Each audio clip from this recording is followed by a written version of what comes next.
The first and most important thing to understand about CSS is that it works on inheritance and cascading, hence the cascading style sheet. If we wanted to see an example of this, we could start by styling the font for the body.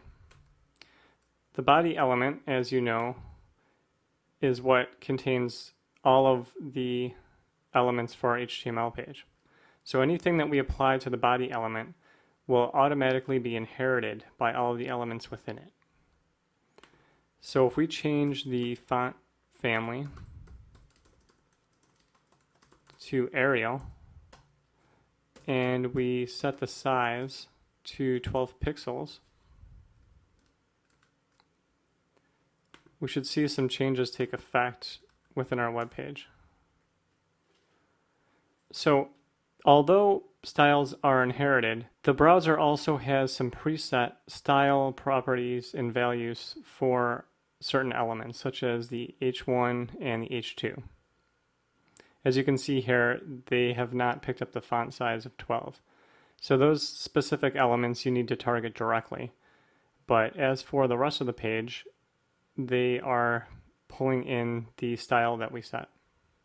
If you remember back to earlier in our video series, we covered the topic of block versus inline elements. To see an example of how block and inline elements work, we can make some differences in the CSS. So within our div, which is our block element, we'll add a class called content. And then we're going to move our H1 within that content div. Save that. And then we go into our main.css and we use .syntax to target the class name. And then we're going to set the width to 500 pixels because my browser window is set very small. And we're going to add a margin of auto, which is going to center that content div.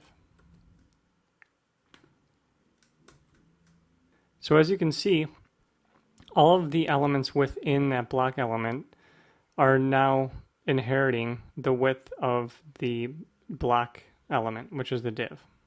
Alternatively, we could have this content class be an ID for the div. And then in our CSS, we would have to use the pound syntax, so pound content. So the difference between a class and an ID is that you need to use a .syntax for the class and a pound for the content. So if we come over here and look in a browser, we see the same results.